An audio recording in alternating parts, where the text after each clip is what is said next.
Do you ever struggle taking photographs in dark situations? Well, there's a reason for that. It's because it really is the most difficult type of photography. And we photographers, we call this low light photography. Low light photography is a lot of fun, but it does take a little bit of time and experience to become really good at it. You're also going to need a little bit better equipment, or you're going to need to find ways to adjust to the equipment that you have at your disposal. So in this lesson, we're going to talk a little bit about some of those different things. We're going to talk about the equipment you need, or we're going to talk about some of the techniques you're going to use for holding your camera that are going to be important. I'm going to give you a few tips for it, and I'm also going to give you a few examples of what low light photography is capable of. So how about we talk about that? How about we talk about what you need to know to be a good low light photographer? First of all, low light photography is going to be encountered in lots of places, and mostly it's just going to be a question of darkness. And so you're going to, after sunset, it's going to be dark, or even at sunset, you're going to have, like, after the golden hour, you're going to have a lot of dark. You're going to have concerts and things like that. So, and I'm trying to spell it in German. I'm so sorry. Concerts. And you're going to have dark rooms or dark houses.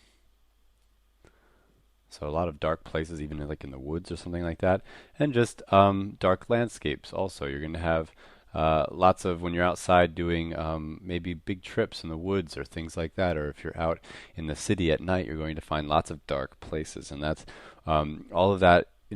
Basically, would involve, if you want to take a photograph of it, being a little bit capable at low light photography.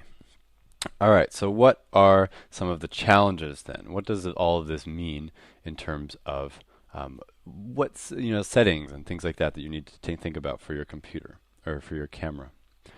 Well, you're first of all going to have a lot of trouble freezing motion is going to be a problem. And freezing motion just means having a high enough shutter speed to freeze any action that happens in the photograph. And that is just really hard when you don't have a whole lot of light available. You're going to have color problems. Color is really hard to capture for certain cameras in low lighting situations. Metering is going to be hard, so you're going to have a little bit of difficulty figuring out what is 18% gray, like in our metering lesson. And camera shake is going to be a huge problem. So camera shake, because your shutter speeds are going to be low. And what does that mean? What does a low shutter speed mean? Well, if you're out there shooting, let's do a little bit of math. We'll determine sort of what a low shutter speed means. When you've set up your camera and you've got your ISO and your aperture set, so say we're at ISO 400, or actually erase that, let's do 800. So it's kind of a darker evening, it's 800 ISO. You've opened up your lens as open as it will get, so maybe we have a 3.5 f-stopped lens.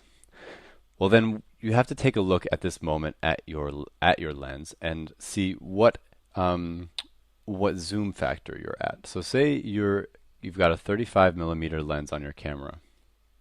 Now that is the equivalent, if you're on a digital camera, it's not equivalent. Say it is a digital camera with a 1.5 crop factor. So it's equivalent to a 50 millimeter lens. So if you don't know what I mean by that, it's basically that if you've got a digital camera with a DX sensor, it crops the photo. So a 35 millimeter lens actually creates an image that is a 50 millimeter image, essentially. So like it would be a 50 millimeter image on a film camera, but not on the digital camera that you have. Well, basically what you do with this number then, you've got this 50 millimeters. And now you just have to do a little bit of math. All you have to do is put 1 0 over top of that 50. And this right here, the result, is your slowest shutter speed that you should be using for handheld. Now, if you've got vibration reduction or things like that, so that you'll see things called VR lenses, or you'll find things that are stabilizers, things like that, you might be able to go up one stop. So one stop in this situation would be 1/100th of a stop, or 1/100th of a second. So you might be able to get away with that with a VR lens.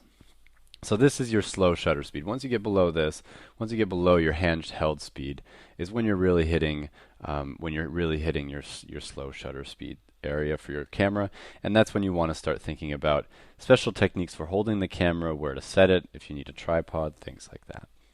So along those lines, equipment. Let's maybe talk a little bit about equipment over here in the bottom left. Things that might help you. A tripod might be a good idea. Now, if you don't have a tripod or you can't afford a tripod, just find places where you can put your camera. Things that you can, things that you can set your camera on or brace it against. So you could, for example, brace your camera up against a telephone pole and hold it very steadily and maybe even wedge a finger in between the camera and the pole as sort of a stabilizer and push the button. But you're trying to reduce this camera shake. That's why you've got the tripod. You want to cut down on your camera shake. You could also think about a flashlight. Would be a good idea. I find flashlights are great for lots of things. For example, for working with the camera. Sometimes you have buttons you might not know where they're at. And it's also good for setting up and even for light painting. We'll talk about light painting a little bit towards the end of the lesson. Also, if you have an SLR, you want a fast lens, but you don't necessarily need one. Just an idea. You could also have a strobe or sometimes what's called a flash in sort of common English. A strobe is just the thing that's on the top of your camera, but maybe you have a separate one that you can use, and I'll show you some uses for that. Another thing you could try is having a cable release. I'm not going to write it down because it's really a little bit extra and most people don't really need it. Alright, so that is kind of an introduction to some of the concepts here, to some of the things that you might need to know, and some of the things that I might mention here in this lesson. Alright, so let's just take a couple example images here. We're going to start out back in Montana, where I come from, and I took this hike with my friend Christopher. And Chris is sitting here next to the fire, and I am at ISO 400. I'm at f5. I'm at a 15th of a second. Now just a little bit later, and this is just really just after sunset, so right here the sun's setting, and right here over on the right, the sun has already set. And still we're at 400, and still we are at f5. But now we are at 10 seconds. So that is a huge difference. That is multiple times longer. This right here is your low shutter speed situation. And I did this with a tripod. Don't necessarily need to. I could have set it on a rock. I could have put it on my camera bag, whatever was high enough to get the image that I wanted.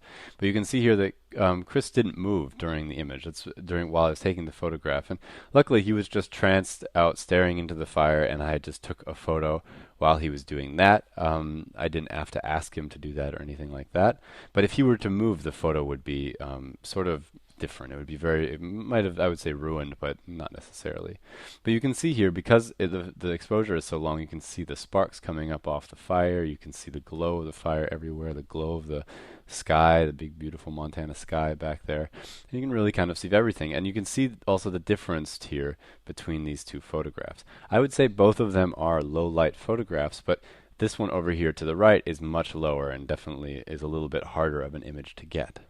You can get this image to the right with just about any camera, even a really inexpensive camera, but it really is going to push the limits of your camera. And we should talk a little bit maybe about that as we're rolling through here. Really good cameras have a much better sensor in terms of its ability to capture low light. That's really what makes a sensor really a quality sensor. And so when they put a sensor in a really cheap camera or in a cell phone, it's often just a sensor that is pretty light sensitive but not very. And when you turn up the power on that sensor, and as you get up towards the higher ISO ranges, that's where you really start seeing sort of the quality fall off, and that's where the images start to kind of become a little bit less pretty.